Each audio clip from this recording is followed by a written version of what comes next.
आज की ताजा खबर। संसद की कार्यवाही में हंगामा। लोकसभा में बजट सत्र के दौरान भारी हंगामा हुआ। विपक्ष के सांसदों ने लगातार नारेबाजी की और सदन की कार्यवाही बाधित की। कुछ विपक्षी सांसदों ने स्पीकर पर कागज भी फेंके, जिससे 8 सांसदों को निलंबित कर दिया गया। इस कारण लोकसभा की कार्यवाही आज के लिए स्थगित कर दी गई है। विपक्ष की मुख्य मांगे और मुद्दे। विपक्ष ने भारत अमेरिका व्यापार समझौते इंडिया ट्रेड डील पर गंभीर आपत्ति जताई और इस पर चर्चा की मांग की। कांग्रेस सांसदों सहित अन्य सांसदों ने आरोप लगाया कि यह समझौता भारतीय किसानों और उद्योगों पर प्रतिकूल प्रभाव डाल सकता है। दोस्तों, बात करते हैं प्रधानमंत्री नरेंद्र मोदी की। भारत अमेरिका व्यापार समझौता।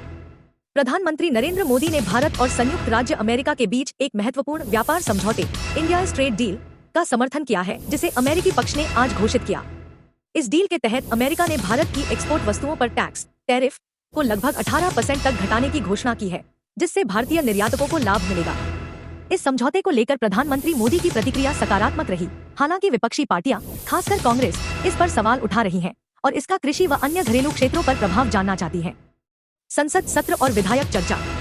संसद के बजट सत्र के दौरान ट्रेड डील सहित अन्य मुद्दों पर चर्चा हो रही है। प्रधानमंत्री मोदी के नेतृत्व में इस सत्र में नीतिगत स्थिति पर जोर दिया जा रहा है। परीक्षा पे चर्चा 2026 का आमंत्रण। पीएम मोदी ने छात्रों और जनता से 6 फरवरी को होने वाले परीक्षा पे चर्चा 2026 के एक विशेष एपिसोड को देखने के लिए कहा है। इसमें वह छात्रों से परीक्षा तनाव, आत्मविश्वास और संतुलन पर बातचीत करेंगे। यह कार्यक्रम कई स्थानों से लाइव दिखाया जाएगा। सोशल मीडिया और प्रेरणादायक संदेश। पीएम मोदी ने आज एक संस्कृत सुभाषित उक्ति साझा की है, जिसमें आत्मविश्वास और देश के विकास के मार्ग पर विश्वास की बात कही गई है। वैश्विक रिश्तों पर बयान। संसद परिसर में हुई एनडीए बैठक में प्रधानमंत्री मोदी ने दुनिया की बदलती वैश्विक व्यवस्था के बारे में कहा कि अब वह भारत के पक्ष में है, खासकर व्यापार और अंतर्राष्ट्रीय रणनीति के संदर्भ में। दोस्तों, बात करते हैं राहुल गांधी की। संसद में जोरदार हमला। राहुल गांधी ने केंद्र सरकार और प्रधानमंत्री नरेंद्र मोदी पर आज संसद के बाहर तीखे आरोप लगाए। उन्होंने कहा कि प्रधानमंत्री मोदी भारत अमेरिका व्यापार समझौते पर दबाव में आकर देश के हितों से समझौता कर रहे हैं और देश की मेहनत बेच दी गई। उन्होंने यह भी आरोप लगाया कि यह समझौता किसानों और घरेलू हितों पर प्रतिकूल प्रभाव डाल सकता है। लोकसभा में हंगामा और भाषण विवाद। लोकसभा के बजट सत्र के दौरान राहुल गांधी का भाषण बार बार बाधित हुआ। उन्होंने पूर्व सेना प्रमुख जनरल एम नरवणे की अप्रकाशित मेमोया आत्मकथा का हवाला देने की कोशिश की, जिस पर सत्ता पक्ष ने आपत्ति जताई। इसके बाद लोकसभा अध्यक्ष को पत्र लिखकर राहुल गांधी ने कहा कि उन्हें बोलने से रोकना लोकतंत्र पर कलंक है। हंगामा के कारण सदन में कार्यवाही में रुकावट और विवाद जारी रहा। मुद्दों पर सियासी टकराव। राहुल गांधी ने भारत अमेरिका व्यापार समझौते और चीन भारत सीमा मुद्दों को संसद में उठाने की कोशिश की, जिसका सत्तापक्ष विरोध कर रहा है। दोस्तों, बढ़ते हैं अगली खबर की ओर। यूपी फार्मा कॉन्क्लेव में योगी का बयान। लखनऊ में आयोजित यूपी फार्मा कॉन्क्लेव में मुख्यमंत्री योगी आदित्यनाथ ने कहा कि राज्य में कानून व्यवस्था के लिए सख्त नीति जीरो टॉलरेंस लागू की गई है और भ्रष्टाचार तथा अपराध के खिलाफ लगातार कार्रवाई हो रही है। व्यापार समझौते पर प्रतिक्रिया। अपने संबोधन में योगी ने भारत अमेरिका व्यापार समझौते को लेकर प्रधानमंत्री मोदी और अमेरिका के पूर्व नेतृत्व का आभार जताया। साथ ही यूपी को दवा व निवेश के बड़े अवसरों वाला राज्य बताया। यूपी विधानसभा सत्र की तिथि तय। 9 फरवरी से उत्तर प्रदेश विधानसभा का बजट सत्र शुरू होगा, जिसमें 2026 से 27 का बजट 11 फरवरी को पेश किया जाएगा। उत्तर प्रदेश को फार्मा का बड़ा बाजार बताया। योगी ने कहा कि यूपी आज दवा, फार्मा क्षेत्र के लिए देश का सबसे बड़ा उपभोक्ता बाजार बन चुका है, जिससे निवेश और उत्पादन को बढ़ावा मिलेगा। धार्मिक नेताओं में नाराजगी की खबर। कुछ आध्यात्मिक नेताओं ने योगी के खिलाफ कथित टिप्पणी पर नाराजगी जताई और माफी की मांग की है, जिससे सार्वजनिक चर्चाएं बढ़ी। हर जिले में रोजगार और उद्योग जोन योजना।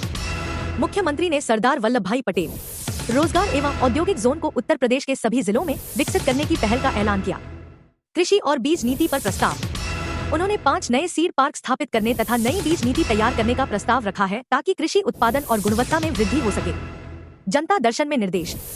जनता दर्शन कार्यक्रम के दौरान योगी ने अतिक्रमणकर्ताओं व जमीन माफिया के खिलाफ सख्त कार्रवाई का निर्देश दिया और आम लोगों की समस्याओं का समाधान भी सुना। निवेशकों से चर्चा।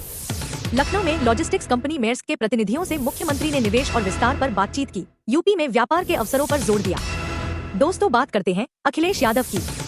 भारत अमेरिका व्यापार समझौते पर केंद्र सरकार पर हमला। आज लखनऊ में अखिलेश यादव ने भारत अमेरिका व्यापार समझौते को लेकर केंद्र सरकार पर कड़ी आलोचना की है। उन्होंने कहा कि भारतीय किसानों और खेती किसानी पर इसका नकारात्मक प्रभाव पड़ेगा और यह लगभग 70% आबादी के साथ विश्वासघात जैसा है। उन्होंने आरोप लगाया कि इससे किसानों की आमदनी कम होगी, खाद्यान्न बाजार में मुनाफाखोरी बढ़ेगी और बिचौलियों की नई व्यवस्था बन सकती है। फॉर्म 7 व वोटर सूची विवाद को लेकर बीजेपी पर आरोप। अखिलेश यादव ने बिहार विधानसभा निर्वाचन से पहले फॉर्म 7 को लेकर बड़ा बयान दिया है और कहा है कि भाजपा और चुनाव आयोग मिलकर वोटर सूची से पीड़ित एक खास समूह वोटरों को हटाने की तैयारी कर रहे हैं। उन्होंने मांग की है कि अब तक जमा किए गए सभी फॉर्म 7 को रद्द या हिरासत में लिया जाए। राजनीतिक बयानबाजी जारी। उत्तर प्रदेश में सियासी माहौल गर्म है और अखिलेश यादव ने आज भाजपा पर बुल और बुलडोजर राजनीति का आरोप भी लगाया है। साथ ही कहा है कि जनता अगले चुनावों में इसका जवाब देगी।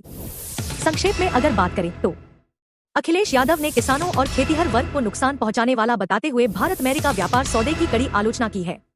उन्होंने वोटर सूची और फॉर्म 7 विवाद को लेकर चुनाव आयोग और भाजपा पर गंभीर आरोप लगाए हैं। साथ ही भाजपा की नीतियों पर राजनीतिक हमला जारी रखा है।